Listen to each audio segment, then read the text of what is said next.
pagi adik-adik sekolah minggu, apa kabar? Sudah siap untuk ibadah sekolah minggu hari ini? Pasti sudah siap ya? Mari Pak Eko mau ajak adik-adik untuk memuji nama Tuhan dengan pujian burung pipit. Burung pipit tidak menanam, tapi Tuhan beri makan. Bunga bakung tidak meminta, tapi Tuhan dandani. Terlebih aku, anak-anaknya, pasti Tuhan pelihara. Terlebih aku, anak-anaknya, pasti Tuhan berkati. Burung pipit tidak menanam, tapi Tuhan beri makan. Bunga bakung tidak meminta, tapi Tuhan dandani. Terlebih aku, anak-anaknya, pasti Tuhan pelihara. Terlebih aku, anak-anaknya, pasti Tuhan berkati. Nah, adik-adik, kita bersyukur ya kepada Tuhan. Tuhan aja memelihara binatang, tanaman, dan tumbuh-tumbuhan. Apalagi kepada kita, anak-anaknya yang selalu mengasihi Tuhan. Pasti Tuhan memberkati kita. Sebelum melanjutkan ibadah pagi hari ini, kita berdoa terlebih dahulu ya adik-adik. Sikap doa, lipat tangan, tutup mata. Selamat pagi Tuhan. Terima kasih atas berkat-Mu, atas kesehatan Mu berikan kepada kami sampai saat ini. Sebentar lagi anak-anak-Mu sekolah minggu mengikuti ibadah. Mohon pimpinan-Mu dan penyertaan-Mu, dan kami mau mendengarkan firman-Mu. Biarlah memberikan kami hikmat dan marifat-Mu. Terima kasih ya Tuhan. Di dalam nama Tuhan Yesus kami sudah berdoa dan mengucap syukur. Haleluya. Amin. Nah, adik-adik, Pak Eko mau nyanyi sebuah lagu. Adik-adik tahu nggak ya lagu ini?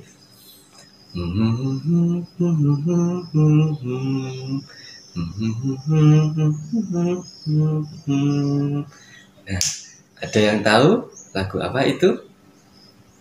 Nah, coba adik-adik, ada yang bisa jawab?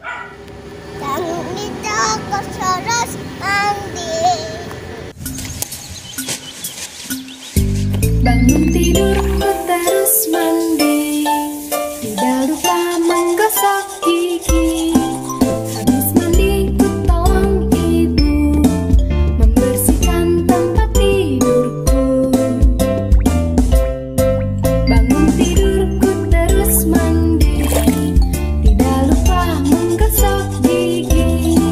Habis mandi ku tolong ibu membersihkan tempat tidurku. Betul sekali Tobi, judulnya bangun tidur ku terus mandi. Dari bait terakhir lagu tadi dikatakan habis mandi ku tolong ibu membersihkan tempat tidurku. Nah, adik-adik sudah menolong ibu belum pagi hari ini? Membantu merapikan tempat tidur. Oh ya, selain membersihkan tempat tidur, apalagi yang harus dilakukan di rumah ya? Coba kita ingat-ingat. Banyak ya pekerjaan yang dilakukan di pagi hari. Misalnya menyapu, mengepel, cuci baju, cuci piring, atau memasak. Nah, masih banyak pekerjaan yang bisa dilakukan di rumah.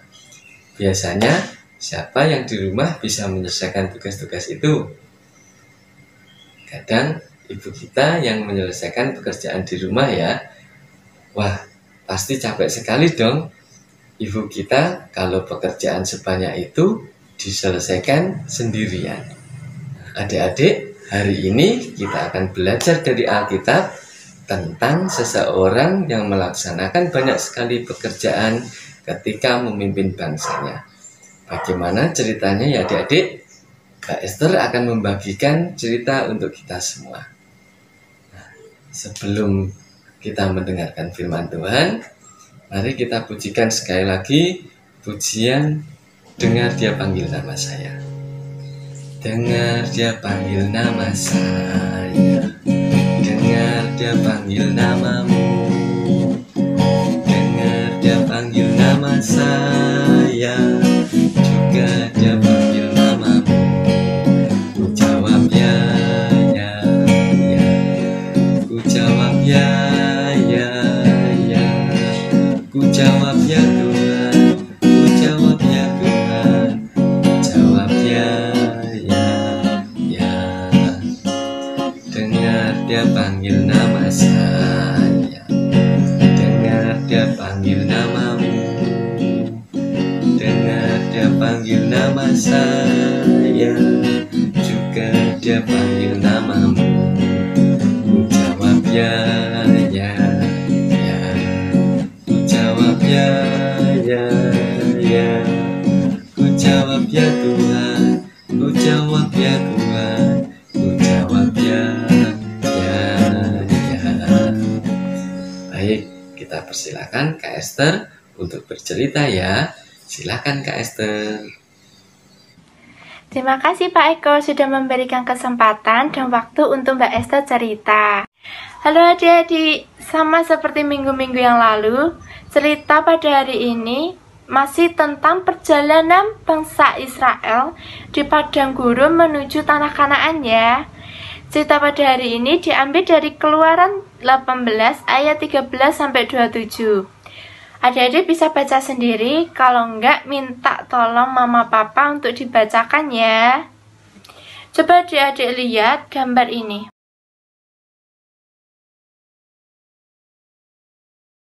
Menurut adik-adik itu gambar tentang apa? Jadi itu adalah gambar tentang bangsa Israel, orang-orang Israel yang menghadapi masalah, kemudian menghadap Musa. Hampir setiap hari di kehidupan sehari-hari mereka ada saja yang mendapat masalah, yang kemudian menghadap Musa untuk meminta tolong, membantu mereka bagaimana cara menyelesaikan setiap masalah mereka. Tapi adik-adik, walau begitu, banyak orang yang datang kepada Musa. Hampir setiap hari ada yang meminta tolong.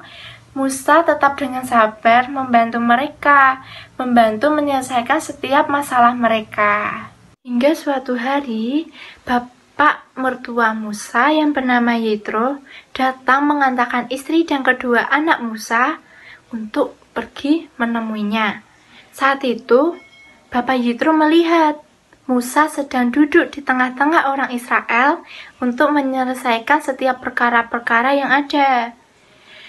Bapak Yitro yang melihat dari pagi hingga petang Musa melakukan pekerjaan itu sendirian, merasa itu tidak baik loh adik-adik. Bapak Yitro yang masih melihat itu mencoba memberikan beberapa nasihatnya kepada Musa. Musa, kau terlihat begitu lelah. Begitu juga dengan mereka yang lelah menunggu untuk diadili. Benar Bapak Yitro, aku begitu lelah dengan pekerjaan yang sebanyak ini. Begitupun dengan mereka. Tapi bagaimana lagi? Ini adalah pekerjaanku yang kukerjakan hanya sendirian. Benar Musa, itulah masalahnya. Pekerjaanmu akan jauh lebih ringan dan lebih mudah cepat selesai bila ada orang yang membantumu. Pilihlah beberapa orang dengan sifat bijaksana, jujur, dan takut akan Tuhan untuk membantumu. Pilihlah beberapa orang untuk memimpin 10 orang, 50 orang, 100 orang, bahkan 1000 orang. Mereka dapat menyelesaikan dengan masalah yang lebih kecil dan lebih mudah. Dan kamu dapat menyelesaikan masalah yang jauh lebih sulit dan lebih besar. Dengan begitu, pekerjaanmu akan jauh lebih ringan dan mendidik mereka untuk menjadi lebih mandiri.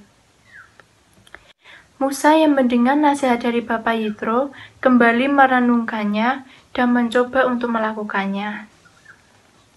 Kemudian, Memilihlah Musa beberapa orang dengan sifat yang bijaksana dan jujur untuk membantunya dalam pekerjaannya tersebut.